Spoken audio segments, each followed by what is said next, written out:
Di tengah pelaksanaan Pati Business Forum 2019 di Muriel Ballroom The Savin Hotel Sabtu pagi, dilaksanakan pula penandatanganan Letter of Intent atau surat pernyataan kepeminatan yang berisi pernyataan keberminatan perusahaan untuk berinvestasi di Pati. Penandatanganan dilakukan Bupati Pati Haryanto, Kepala Dinas Penanaman Modal dan Pelayanan Terpadu Satu Pintu Pati Sugiono, dan perwakilan dari 6 perusahaan yang akan berinvestasi di Kabupaten Pati. Total nilai investasi dari ke-6 perusahaan tersebut ialah 1,26 triliun. Adapun ke-6 perusahaan tersebut berikut masing-masing nilai investasinya ialah sebagai berikut. Pertama, PT Kami Kita Agro Utama yang bergerak di bidang demplot padi atau pertanian. Nilai investasi perusahaan ini ialah 7 miliar. Kedua, PT Sejin Fashion Indonesia. Perusahaan yang bergerak di bidang konveksi dan garmen ini akan berinvestasi dengan nilai 1,2 triliun. Ketiga, PT SGT Bersatu Indonesia. Perusahaan ini bergerak di bidang Prinies. Total nilai investasi perusahaan ini ialah 2 miliar 146 juta. Keempat, PT Soyo Aji Perkasa yang bergerak di bidang kulstruk. Nilai investasi perusahaan ini ialah 15 miliar. Kelima, CV Jaga Duta Praja. Perusahaan yang mengoperasikan industri barang dari logam aluminium ini akan menginvestasikan 4 miliar.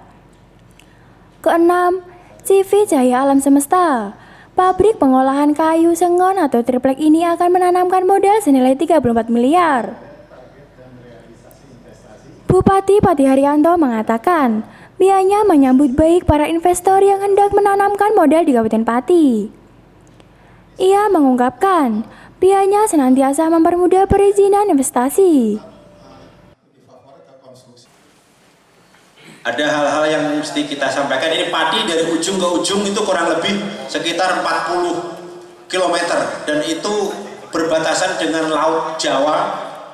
Kebetulan kita dianugerahi Laut Jawa itu tidak untuk wisata. Laut kita itu kurang lebih 40 km tetapi tidak dianugerahi untuk pasir yang putih itu seperti mungkin daerah sekitar mungkin daerah Jepara gitu. Jepara itu mungkin pasirnya putih, tetapi Pati ini sudah saya telusuri dari ujung ke ujung itu tidak ada pasir putihnya. Tetapi kita dianugerahi bahwa di situ tambak-tambak itu. Tambak-tambak itulah yang sebenarnya monggo kita bisa olah dengan baik. Tadi dari eksportir udang. Nah, ini bisa bekerja sama dengan kawan-kawan dari petambak lokal untuk mendapatkan bahan baku, dan bahan baku itu tentunya dengan saling menguntungkan supaya bisa memberikan kemanfaatan untuk bersama. Dari petani petambak ini bisa berjalan dengan baik dan tentunya ini menjadikan keuntungan dan menjanjikan bahwa bahan baku ini bisa continue. Kalau pabrik ini tidak ada bahan baku continue, tentunya ini juga mempersulit untuk bagaimana mengekspor.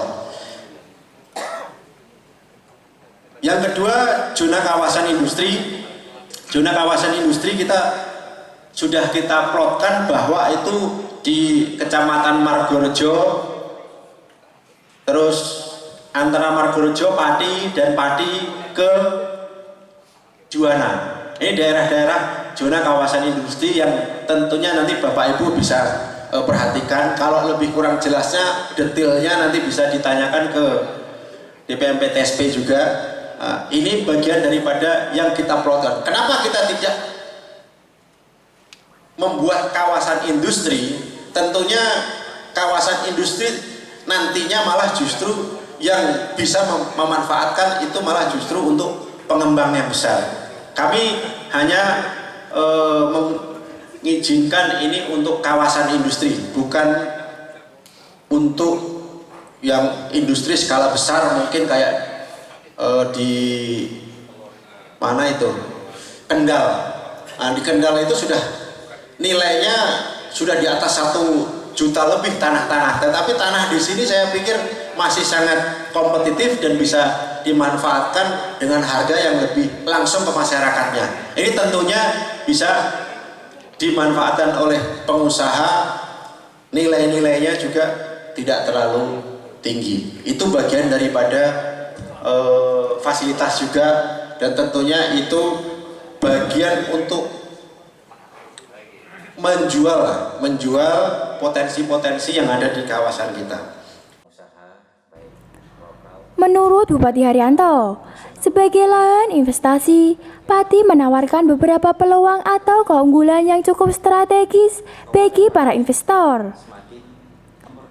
Bupati Haryanto mengatakan, sebagai bentuk dukungan terhadap perkembangan investasi di Kabupaten Pati, ia juga sudah memimpin sendiri perubahan rencana tata ruang wilayah.